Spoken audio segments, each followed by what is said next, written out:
Mrs. Moore continued to work, periodically sneaking a peek at Nathan. When she noticed that Nathan appeared relaxed and breathing easily, Mrs. Moore asked Nathan how he was doing. He looked up at her surprised because he was expecting her to reprimand him. He hesitated, not knowing how to respond. And then, with tears in his eyes, Nathan responded, "I am having a terrible day." Mrs. Moore asked Nathan to tell her all about his day from the very beginning. She listened intently as Nathan explained how he had accidentally stepped on the cat and his father had scolded him. Then he explained that his sister forgot to lock the bathroom door, but he was the one who got in trouble. He told Mrs. Moore how he fell asleep while waiting on the bathroom and his father scolded him again. He said he accidentally spilled the milk. He didn't even know how he did that, but his mother said he was clumsy. He said his mother didn't scold him often.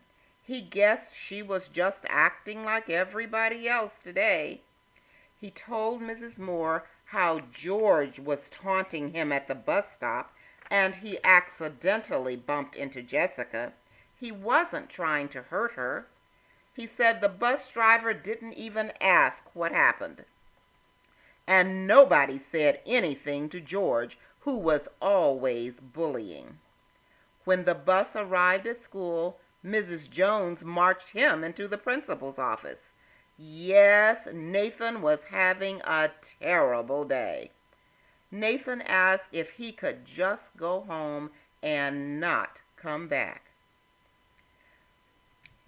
Mrs. Moore said that she could see how Nathan was not having a very good day. She promised that she would do some investigating and she would talk to Nathan at lunchtime. Mrs. Moore told Nathan to go to class and try not to think about all the things that had happened this morning, but to concentrate on what his teachers wanted him to learn. She invited Nathan to bring his lunch and eat with her. Nathan smiled and said he would like that. After Nathan left the office, Mrs. Moore walked out to the playground and found some of the children who she knew got on the bus at the same stop as Nathan.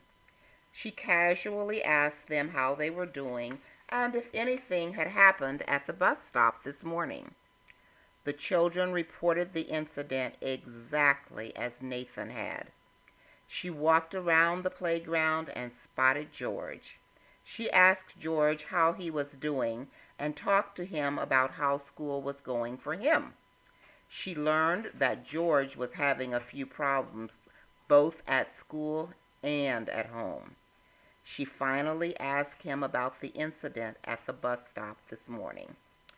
George dropped his head and admitted that he liked to bully kids, but especially Nathan, since no one liked him anyway.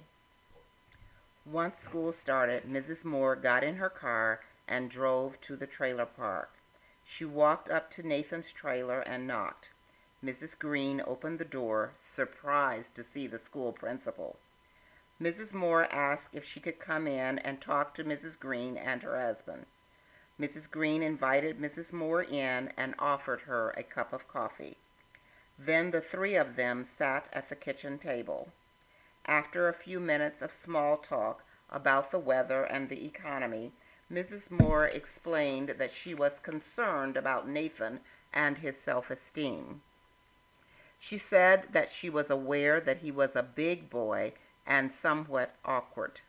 She explained how she watched him lumbering down the halls at school. Mrs. Moore said that Nathan was large for his age, but as he grew older, his size could become an asset. She also shared that because of his size now, he may sometimes be noticed more than other children. She began to talk about the incident at the bus stop, and Nathan's dad immediately jumped in, saying that he would take care of Nathan when he got home. Mrs. Moore explained that that was not necessary, but that she shared the incident to let them know that the driver could have handled the situation differently. She explained that the driver had jumped to conclusions without checking to see what had really happened. She then explained how Mrs. Jones, the bus duty teacher, had marched Nathan into her office again without checking to see what had really happened. With that, Nathan's mom sat up and said that they sometimes did the same thing. Mr. Green said that he had actually done it that very morning. The three of them began identifying occasions when they knew that Nathan might have been unfairly singled out. They all agreed that they would be more aware of Nathan and more sensitive to his feelings, and no one was going to tell Nathan about this conversation. Back at school, Mrs. Moore asked her secretary to retrieve a copy of the sports section of the local weekend newspaper. She opened it and noticed all the pictures from Friday night's football game. The high school boys in those pictures were huge.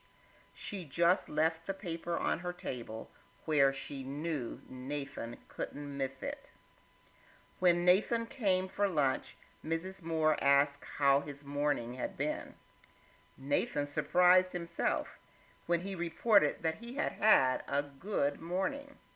Mrs. Moore noticed that Nathan kept eyeing the newspaper, so she asked if he wanted to look at it. Nathan picked up the paper and said, "Wow, those guys are really big." That was Mrs. Moore's opportunity to talk about how when those boys were in elementary school, they might have been bigger than most of their classmates, but how they must have worked hard to be physically fit, studied, and stayed out of trouble. She said that she was sure some of them would be offered scholarships to college. Nathan perked up and he seemed to garner a little pride in his size.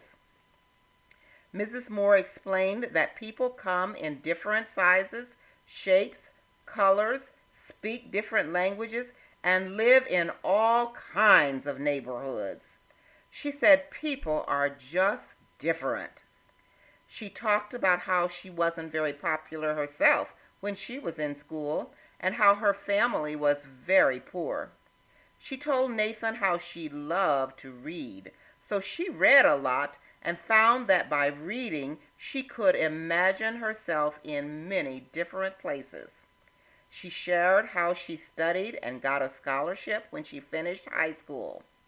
Nathan said, "Wow, and now you are the principal."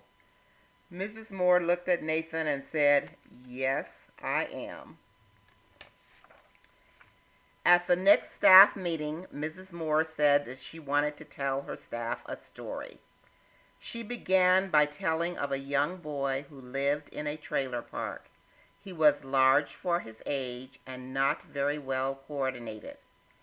She explained how he had gotten up in a small trailer one morning and walking down the narrow hall, he had accidentally stepped on the cat's tail. His dad scolded him, and he didn't like that because it was an accident. She went on to say that he walked into the bathroom. The door wasn't locked, but his younger sister was in there, and she screamed at him. At breakfast, he accidentally spilled his milk, and his mother told him he was clumsy. Running to the bus, he accidentally bumped into a little girl, and she fell and started to cry. Just then the bus pulled up and the driver yelled at him. When the bus arrived at school, the driver escorted the boy into the principal's office without a word. When the principal said good morning to the young boy, he began to yell at the principal. He wasn't angry at the principal. He had just had a really bad morning, and he exploded.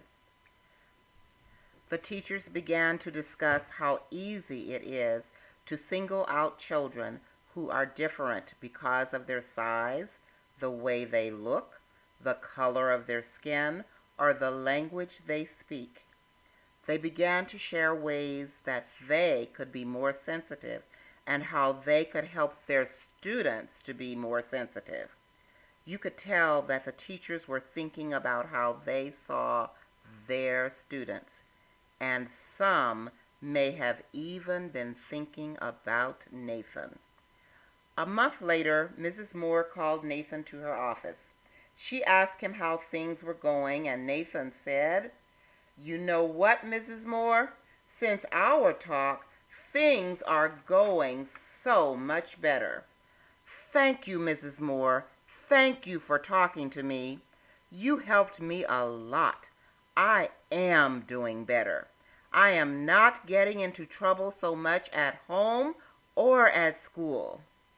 And then, as he was leaving, Nathan turned and said, "Oh, yes, Mrs. Moore, my dad is taking me to the football game this weekend."